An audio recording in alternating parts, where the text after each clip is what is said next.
আসসালামু আলাইকুম রহমতুল্লাহি বরকাত। আজকে আলোচনা করব একটা ভানমারা কুফরি বিদ্যা নিয়ে। তো আজকে যে তাবিজটা নিয়ে আলোচনা করব এটা 100% একটা কুফরি বিদ্যা, অরিজিনাল কুফরি বিদ্যা। এটা দিয়ে ভান মারলে মানুষ 72 ঘন্টার ভিতরে মারা যায়।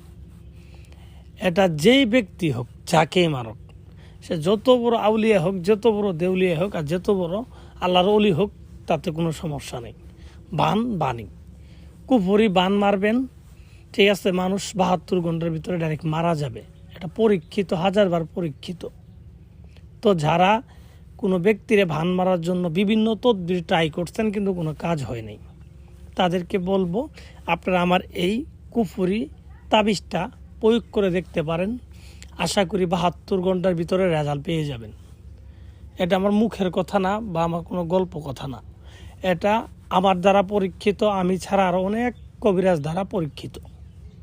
এটা যারা করবেন তারা শুধু আমার অনুমতি নিয়ে করবেন, তাহলেই হবে। তা বলতে পারেন ভাই অনুমতি লাগবে কেন? অনুমতি লাগবে কারণ এটা খুবই ভয়ঙ্কর একটা বিদ্যা। এটা দিয়ে যদি আপনি কাজ করেন, যদি পণ্ডিতি করতে যান, কোনো ভুল হলে তাহলে আপনার নিজের ক্ষতি হয়ে যাবে।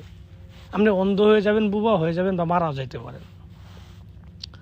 তো যারা বিভিন্ন কবিরাজ তাদের পিছিয়ে ঘুরতে ঘুরতে পায়ে স্যান্ডেল ক্ষয় করে ফেলছেন, লক্ষ লক্ষ টাকা খরচ করে ফেলছেন, তাদেরকে বলবো আপনার কোনো তান্ত্রিকের কাছে যাইতে হবে না, কোনো কবিরাজের কাছে যাইতে হবে না। নিজে ঘরে বসেই এই তাবিজটা লিখবেন। আমি নিয়মগুলো বলে দিব, ওই নিয়ম অনুযায়ী তাবিজ লিখবেন, 72 ঘন্টার ভিতরে রেজাল্ট পাবেন।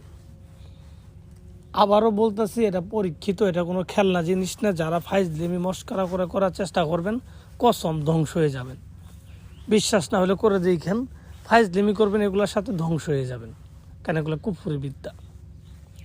তো যাই হোক, আমি কথা বাড়াবো না। কীভাবে তাবিজটা লিখবেন আর কীভাবে লিখলে 100% কাজ হবে এই সম্পর্কে বিস্তারিত বলে দিচ্ছি। মনোযোগ সহকারে আমার কথাগুলো শুনেন, আর ভিডিওটা ভালো লাগলে লাইক দিয়ে ভিডিওটা সম্পূর্ণ দেখেন।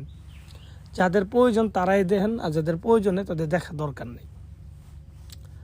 তো ভিউয়ার্স, এটা প্রথমত আপনি লিখতে হবে যে কোনো শনিবারের দিন, ফিক্স শনিবার ছাড়া অন্যবারে হবে না। তো শনিবারের দিন আপনি এই তাবিজটা লিখবেন। কিভাবে লিখবেন? তাবিজটা লিখার পূর্বে একটা মাটি দিয়ে মূর্তি বানাবেন, যাকে মারবেন তার সুরত মনে করে। তার মতো হইতে হবে এমন কোনো কথা না, তার সুরতটা চোখের মধ্যে ভাসিয়ে ভাসিয়ে তার নিয়ত করে এই মূর্তিটা বানাবেন। বানানোর পর এই মূর্তিটাকে নিয়ে শনিবারের দিন শ্মশান ঘাটে চলে যাবেন রাত 10টার পরে।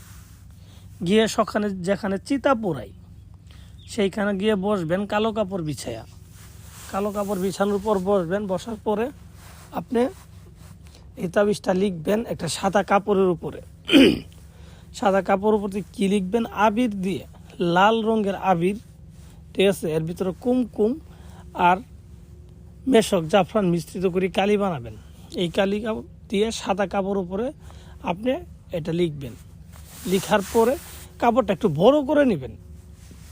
তাবিজটা লিখবেন ছোটো করেই, কিন্তু বড় করে কাপড়টা একটু বড় করে নেবেন, 1 হাত 2 হাত এরকম নেবেন। নেওয়ার পরে তাবিজের নিচে যাকে মারতে চান তার নাম, তার বাবার নাম, এগুলো উল্লেখ করে দিবেন। ফালান বিন ফালান, ছেলের নাম, ছেলের বাবার নাম। যদি মেয়েকে লেখেন, ঠিক আছে, তাহলে ঠিক আছে, ফালান বিনতে ফালান, মেয়ের নাম, মেয়ের মায়ের নাম, এগুলা নামগুলা সুন্দর করে লিখে দিবেন। লিখে দেওয়ার পর এই কাপড়টা দিয়ে এই মূর্তিটাকে পেঁচাবেন, সুন্দর করে পেঁচাবেন।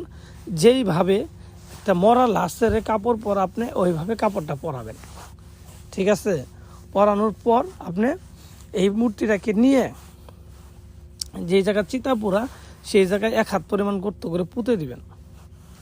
তাবিজটা মানে মূর্তিটা পুঁতে দেওয়ার পরে যেখানে পুঁতে দিলেন সেই জায়গায় চন্দন কাঠ দিয়ে আগুন করে একটু আগুন করবেন 5 মিনিট 10 মিনিট, ঠিক আছে। করা শেষ, তাহলে আপনি 3টে হাত তালি দিবেন। 3টে হাত তালি দিয়ে সোজা বাড়ির দিকে চলে আসবেন। তো এইভাবে চলে আসবেন। আপনার কাজ হবে কি না হবে আমি বুঝবো। কাজ না হলে আপনি আমাকে বলবেন, আমি আপনার জরিমানা দিব পরিশ্রমের। তো ভিউয়ার্স, আশা করি বুঝতে পারছেন। তো যেভাবে বললাম, পণ্ডিতি না করি, বেশি পণ্ডিতি না করি, এইভাবে করবেন। করার আগে অবশ্যই এই পাপী কনিষ্ঠ বান্দার কাছে একটু জানিয়ে করবেন।